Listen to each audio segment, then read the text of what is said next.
So it turns out you can't just pause a video and then turn your phone screen off and leave it for like a couple hours. So now this is going to be in 2 videos. Anyway. So next we have the Suit of Scythes, which is this deck's interpretation of the Suit of Swords. And that correlates with the element of air. Swords, they're, represents agility, precision, intellect, decisiveness. It can be the harshest of the suits. I think there's more typically negative associated cards in this one. But again, there's, power and effectiveness. And here we just have the hand holding the scythe. And the ace will just represent that in like its purest form.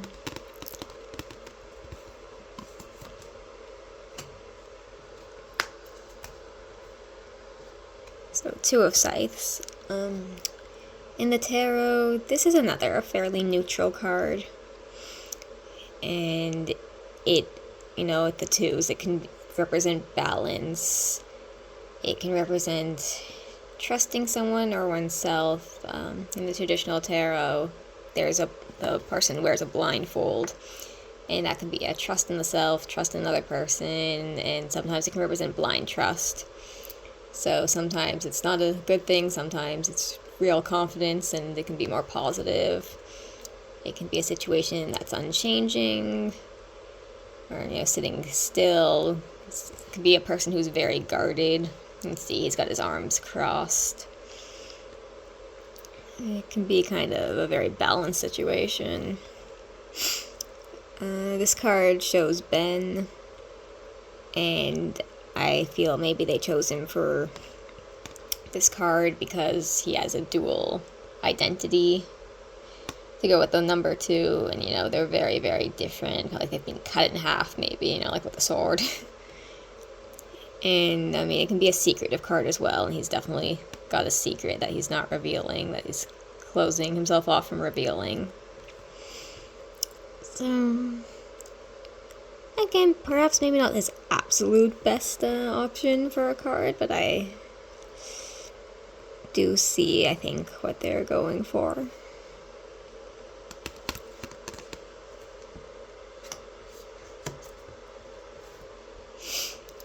Three of Scythes. I feel like this is another card from the tarot everyone knows. 3 of Swords. I've never seen an interpretation that didn't just have 3 swords or sword-like objects through a heart. It always seems to be depicted right on the card. And this is a card that represents heartbreak, can be betrayal, just deep sadness or depression or loneliness. I feel like sometimes this one is also physical illness. When I read it, just a very devastating kind of card. Or maybe a time of your life that you feel very stuck in, feel like you can't get out of, not sure how you're going to move past. It can be not being able to trust someone or having your trust broken. On the card you see Buffy finding her dead mother, and that was of course a very emotionally heart-wrenching moment for her. And it was the intense emotion that she felt at that moment, and all the emotions that were felt, I think, by all the characters in that episode. So definitely a really jarring scene option for this card.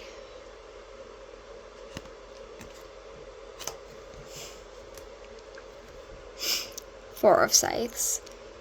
So this card is about more of a lack of motion. It always tends to show something at rest, lying down. And it tends to be about rejuvenation, about rest, about taking a pause, taking time to yourself, or a situation that's going to pick up eventually, but not quite yet. And it could be a very healing card. And, it's opposed to other closed off or, cards that ask for patience. I tend to have more positive associations with this one. In the way that tells you to wait for things to heal, to wait for things to come back to life, to feel your best before you do something, or for a situation to be at its most advantageous points before anything happens. And here you see the Buffy robots being plugged in, being recharged. She's, taking her time to heal, refuel, before she gets up again. Actually, one of the more positive swords cards, if you ask me. 5 of Scythes. So again, another more negative 5. 5 of Swords, 5 of Scythes. It's tends to be something that's really just being cleaved apart. And that could be, a fight that you have with someone,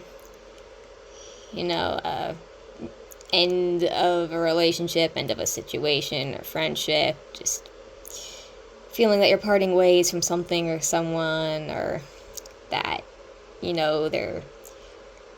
there can be hostility in a situation. And,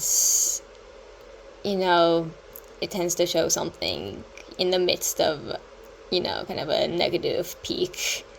And maybe that thing will be resolved, maybe it won't. But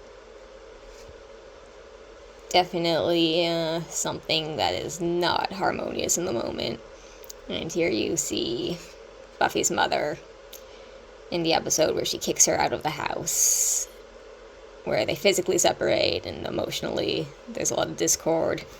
And she's got her bag because she's moving away, moving on for the moment. And she's not going to be back for a while.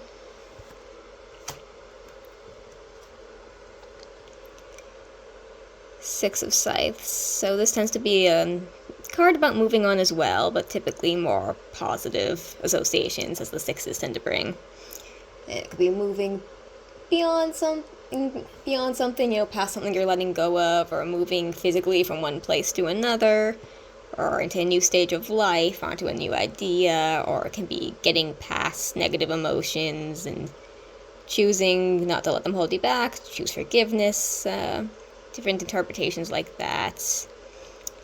I am not 100% sure why they put Werewolf Oz on here, except possibly that it represents him choosing to move away from Sunnydale because of his wolf nature and going to find himself, figure out how to cope with that, who he is.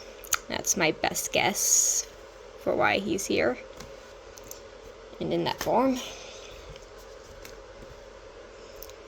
Seven of Scythes. So this is a card that to me is often about avoidance. Just not, turning away from something, not looking at it. Can be hiding something, avoiding something or someone, not wanting to reveal things. It can be a card of denial, not wanting to face the truth or reveal the truth. And here you see Ethan Rayne, a very untrustworthy character, and he's walking away from something. And, he keeps his secrets. You can never trust him. He avoids consequences. So actually, I think this is a smaller character whose depiction is actually very well done in this deck. Eight of Scythes.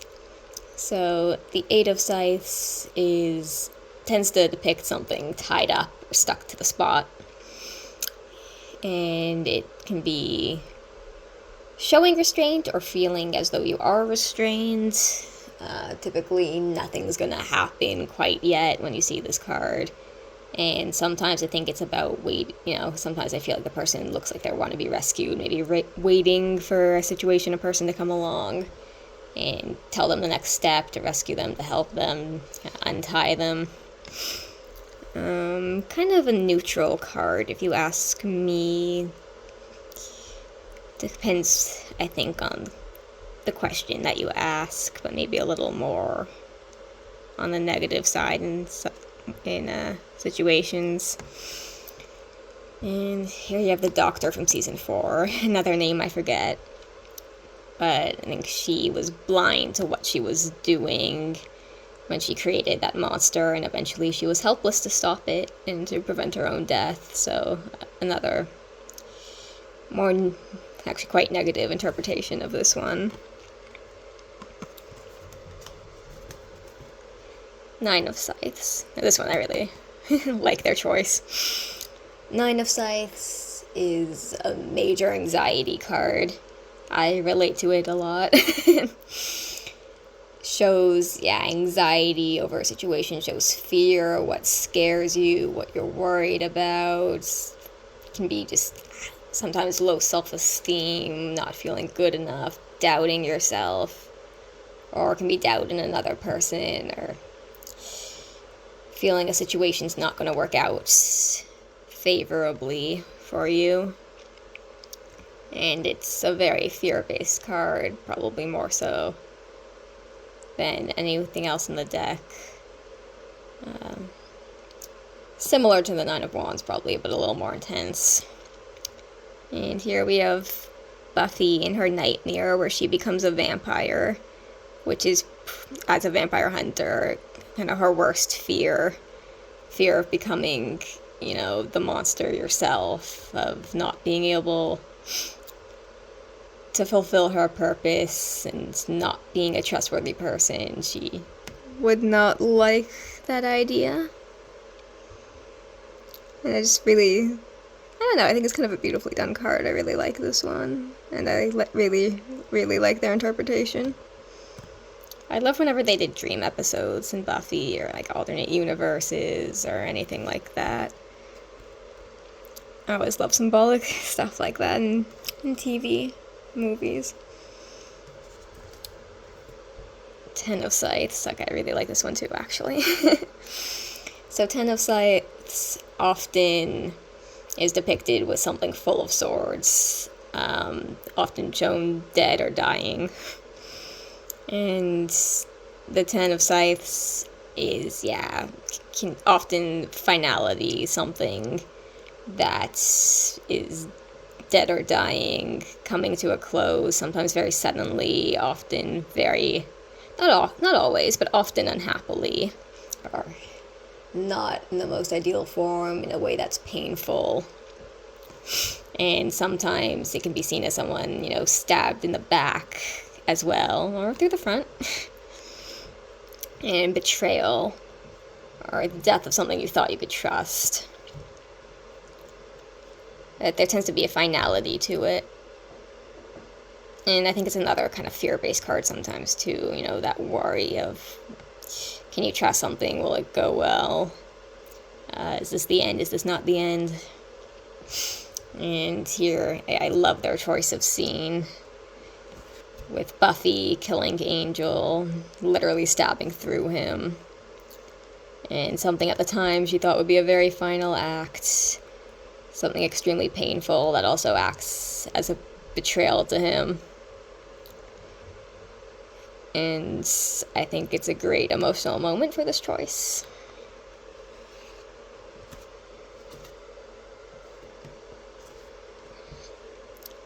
So Page of Scythes, again, the page, kind of a novice, someone who's just starting on something, doesn't necessarily know what they're doing, getting the hang of it. And Page of Swords is typically, someone who's, again, very enthusiastic. I feel like it could be a very precocious person, with the Suit of Swords being kind of intellect and cunning sometimes. And that can be someone who excels at what they're doing, their goals in their field, maybe a prodigy, sort of. Or someone who's just very ahead, or gets the best of people in certain ways. And here we have Amy, and, she tricks people. You can't trust her. She's manipulative. She's looking to just get what's best for her. So they're going with, again, a more negative representation of what the Page of Swords would be. There's a little, well, I guess her as a mouse. I did not like what they did with this character in the end, after showing her, overcoming abuse and being kind of heroic, and then just being a mouse, and then after all that, when she just became, villainous and had no empathy, I did not like that turn for her. Though I also really did not like the final season, to be honest. So, what can you do? That's just pure opinion. Not to do with the cards. Knight of Scythes. So, Knight of Scythes, Knight of Swords, someone who is either very aggressive or aggressive in their pursuit of what they want. You probably hear their direct opinions. It's easy to know exactly what they're going for. They don't tend to be shy with that. It can be a very aggressive personality. It could be a physically aggressive person. It can be a situation that moves very quickly, very suddenly, possibly negatively, not necessarily. But there is always the harshness of the sword suit to keep in mind. And someone a little more experienced, maybe than the Page. So here we have Glory. I think she says what's on her mind. She's direct, she's destructive, she's powerful. Again, more of a negative character, but a very powerful kind of one that you sort of respect at the same time. I could have also seen her as the Queen in a different interpretation, but I see how she could do as the Knight as well.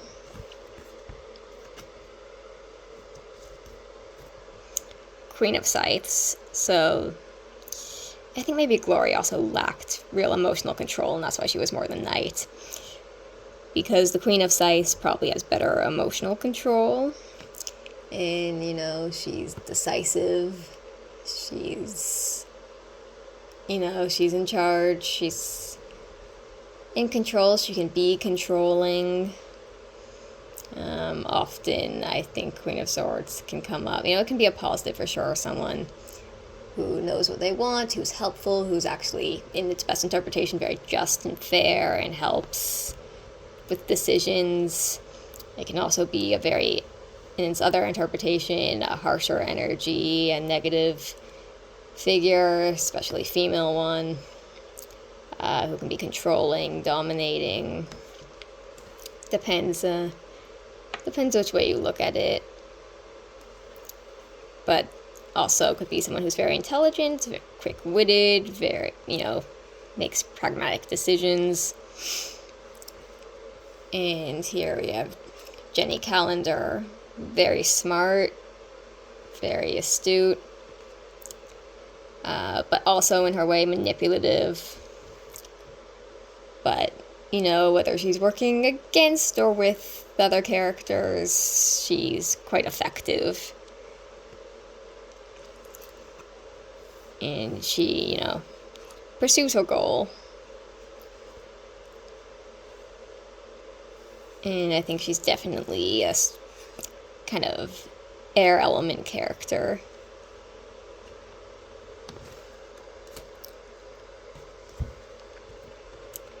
King of Swords. So I feel like, as opposed to every other suit, the King of Swords and the Queen of Swords, the King tends to have a more negative connotation as opposed to the Queen. He tends to be portrayed as looking very harsh in cards, or as opposed to the Queen, who's a little softer. And you don't see as much of a discrepancy with the other suits. I don't know why. Anyway, so King of Swords, King of Scythes, again, powerful, probably more than any other king, really exudes power and control, discipline, dominance. Again, probably can be harsh, can be like a real disciplinarian sort of figure. Probably very decisive, probably does not ask other people's opinions, or feel that, he needs input. I think he trusts his own decision making, his own way, might be rather stubborn when it comes to hearing from others. It tends to be seen as a very harsh figure. Here you have the mayor, villain for sure. Definitely had power and tried to exert it over other people. Well, he actually had a very jovial personality. He was a very harsh person. And, he's smart and he's effective, but you absolutely cannot trust him, even though you pretty much know exactly what he's going for. Because he's got that sword directness, just says what he's thinking, what he wants. He also acts as, the kings and the queens can be kind of parental figures, acts as sort of a father figure to Faith. Though a very harsh, evil sort of interpretation of that. I suppose he's nice to her. Okay, final suit. So this is the Ace of Chalices in this deck. It's traditionally in the tarot called the Ace of Cups. And it represents the element of water, as you can see pretty clearly. So this is the suit that deals the most traditionally with emotions and, feelings, reactions, more, more emotional offerings to do with relationships or just emotional supports, or feeling, anything feeling more to do with people or your own personal emotions. And as the ace, this embodies that general energy, and it can also, with the handout, be seen as an offering, especially an emotional one. To give support, to give an offer. Just very nice, typically peaceful, positive card. It's my favorite of the aces, personally. Two of Chalices. So the Two of Cups in the tarot is typically to do with, and it often has to do with another person and a harmonious relationship, or just a relationship that brings abundance, that brings good connection, that is maybe mutually beneficial for both parties. It can be seen as a relationship card, like romantic or just very close bond with another person. However, whatever that means in the person's life. And typically a very positive card most of the time.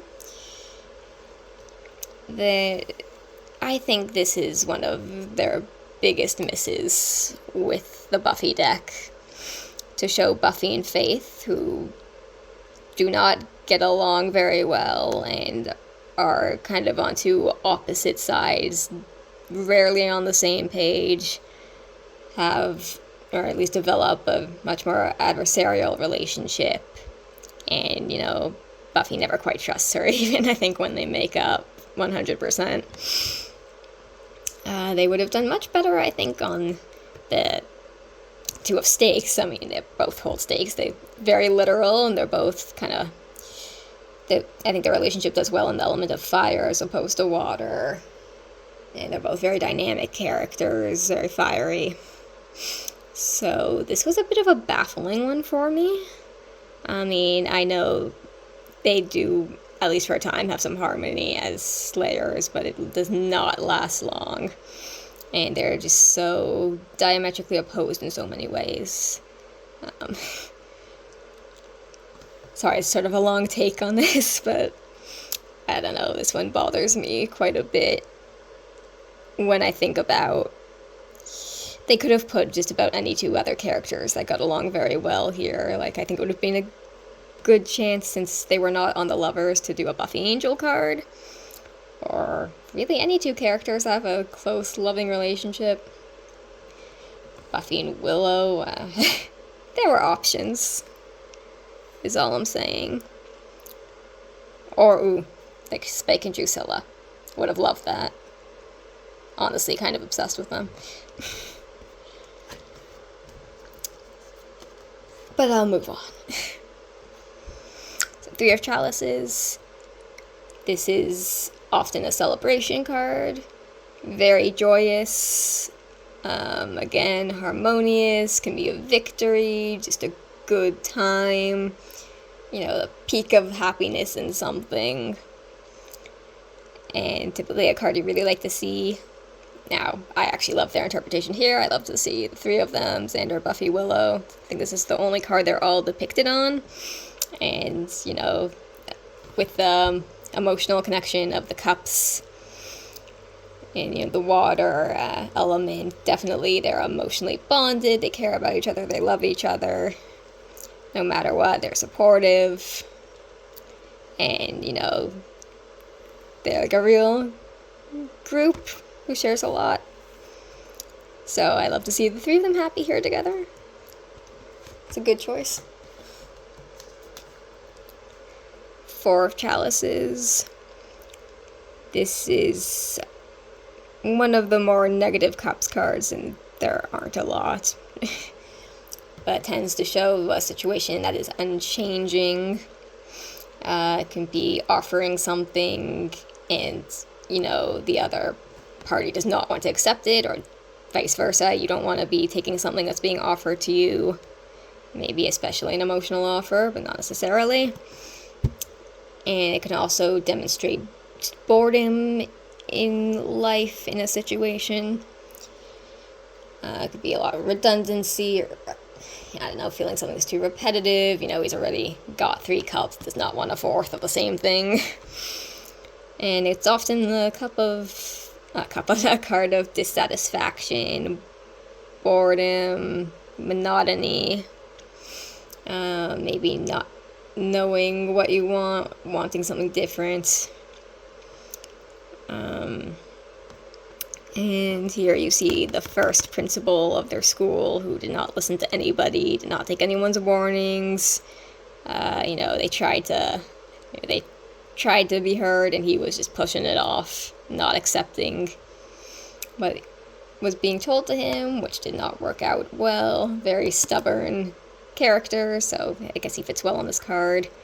I do not love how this cloud looks like a little brain, though. Kind of weirded me out. Alright, 5 of Chalices. Again, the 5's not a happy picture. 5 of Cups is, again, sadness. It's loss, often emotional loss. I think it's a card that is associated deeply with death. Sometimes it's a loss, like a death, a mourning card. Or it could just be the loss of anything, anyone from your life where it hurts you, where has to be that mourning period where you feel depressed or not sure what to do. And there's, you know, a real heavy energy, I think, emotionally with this card. Here we see Buffy working as a waitress, feeling like she has nothing and nobody, feeling very lost, knowing she's just not in the right place. And, you know, she's trying to refill that one cup, but, you know, these other ones are spilled on the floor. And, you know, gives a bit of a hopeless vibe to her situation.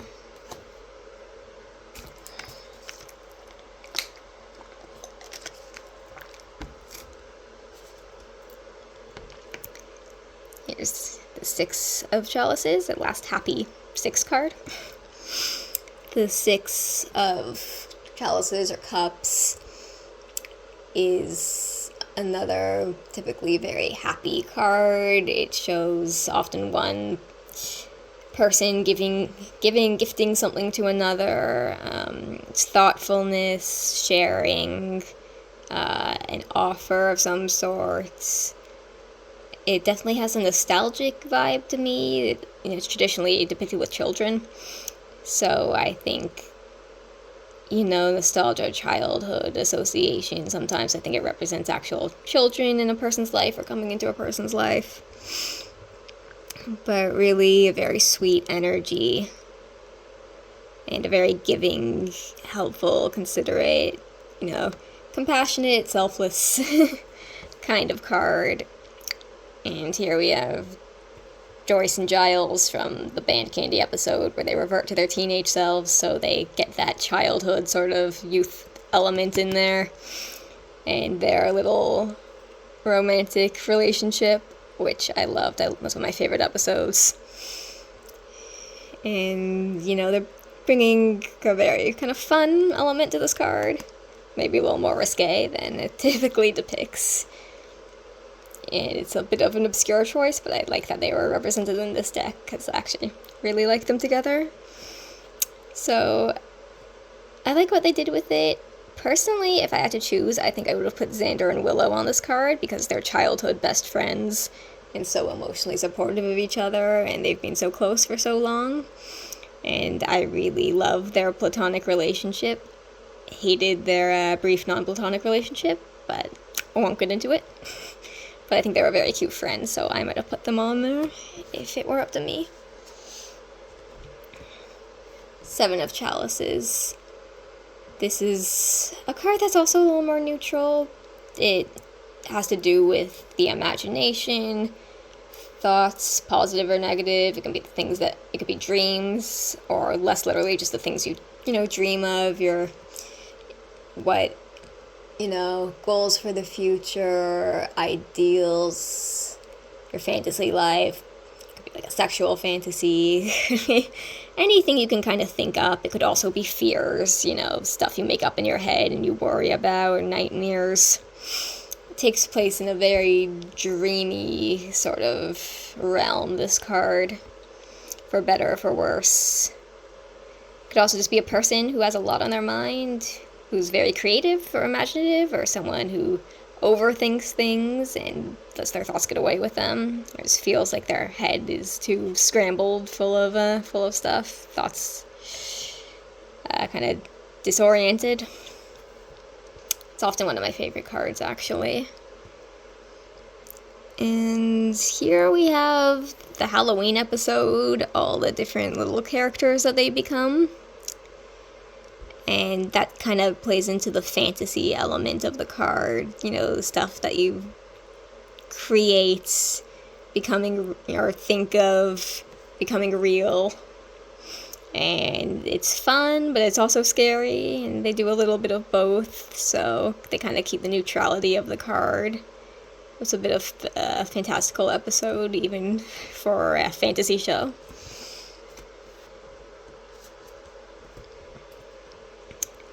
Eight of Chalices, so there's often a travel element to this card. It often depicts someone on a journey, and that could be a physical journey, it could be an emotional journey.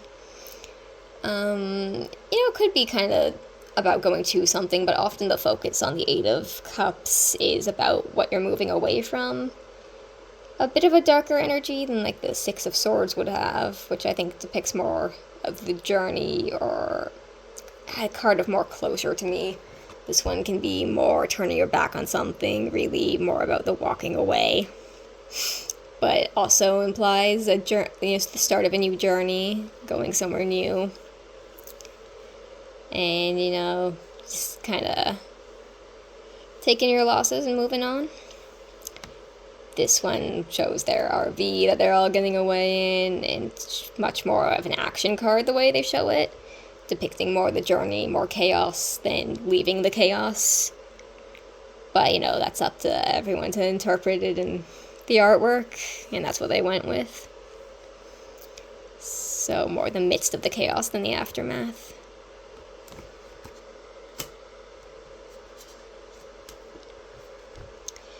Nine of Cups, typically a very happy card.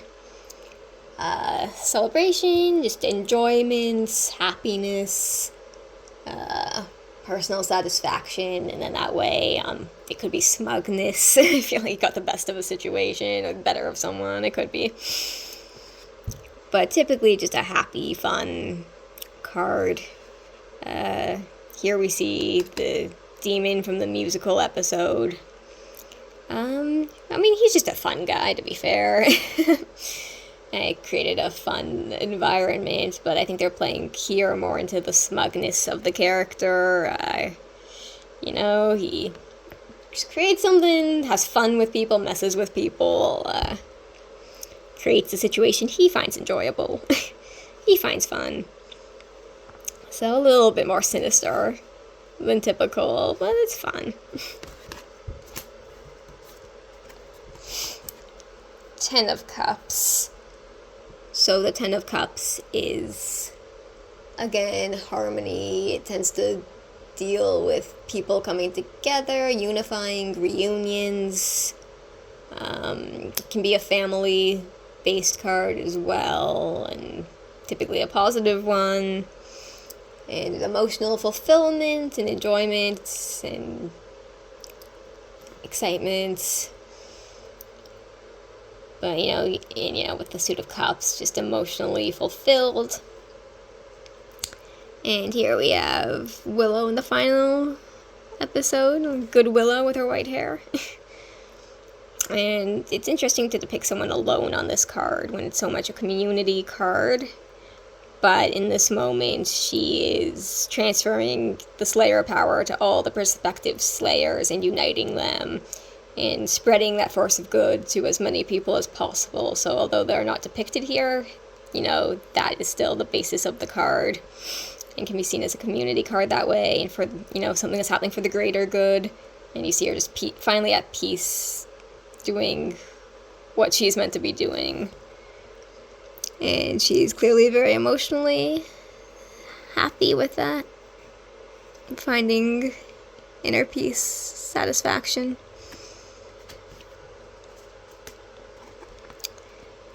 Now the Page of Chalices. So this is typically somebody who's very creative, likes to create probably for the creation itself, not for money, not for the gain so much as just the enjoyment. Can be an attention seeker who loves to have eyes on themselves.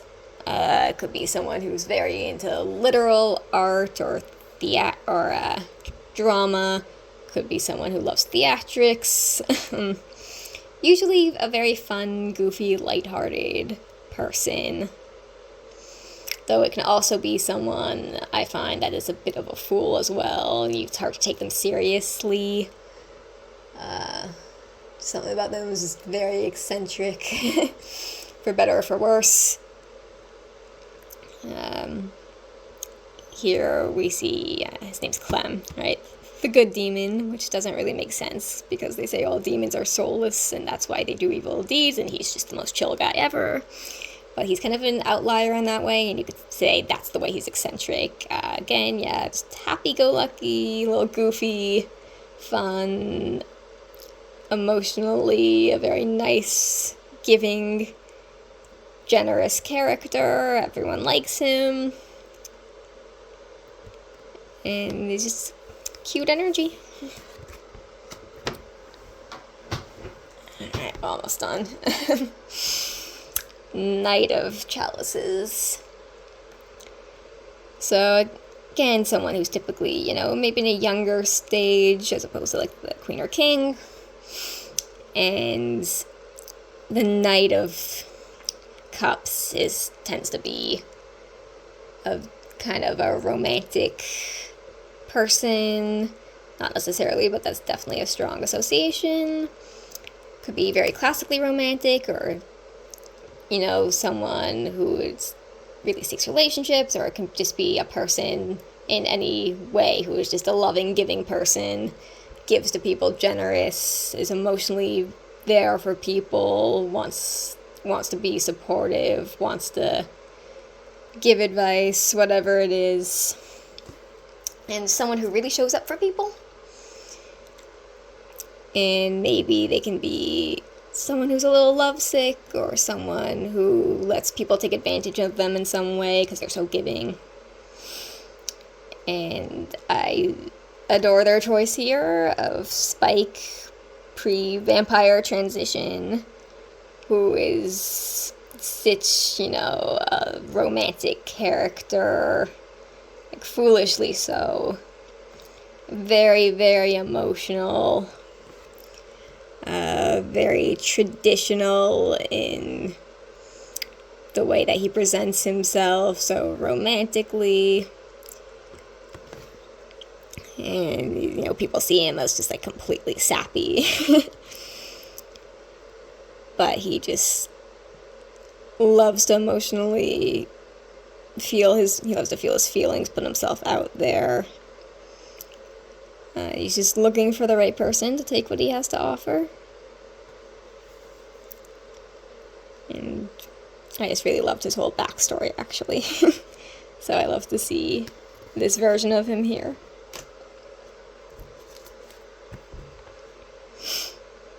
So, Queen of Cups.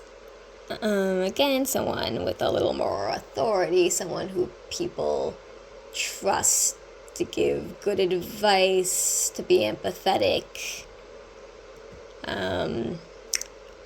This also tends to be a card with kind of psychic connotations, I find. The element of water tends to be associated strongly with psychic ability. And, someone who would be empathetic and mystical, maybe, while still being more grounded and practical as the queen. And could be a more positive, nurturing, perhaps, mother figure in a way. And here we have Anya's demon friend again. And this is kind of a dark interpretation, once again, of this card. She deals with people's emotions, for sure. But, she also goes about it in a dark way. But she has authority. She gives to those who seek what she can offer. She helps people with their emotional problems in her way. So, yeah, darker, more austere presentation of the Queen of Cups. But I think that's why they went with her. Final card. We have the King of Chalices, the King of Cups. And again, he is someone who is wise, who is typically emotionally resonant, though sometimes I read it as someone who's emotionally withholding and hard to read and keeps his emotions close to his chest. Kind of depends on the reading. But typically someone you trust with your emotions and who's empathetic. And who has a little bit of authority of emotions, typically a kinder fatherly figure. And, kind of person you'd want to talk to, along with the Queen of Cups. Here we have Giles, dressed as a wizard. And I feel like there's a little bit of playfulness, really, in a lot of the cup cards. And you see his cute little outfit. And he definitely acts as the father of the group, someone everyone emotionally confides and trusts. He's empathetic to everybody's struggles, someone to talk to. Very much a father figure for Buffy. And really, they leaned into the most positive, empathetic side of this card with Giles on it, as opposed to their take on the Queen of Cups. And that is it. That is all. I'm sorry for how long this ended up being, but I really hope you enjoyed that. Please tell me if you did. And I'm happy you like these cards.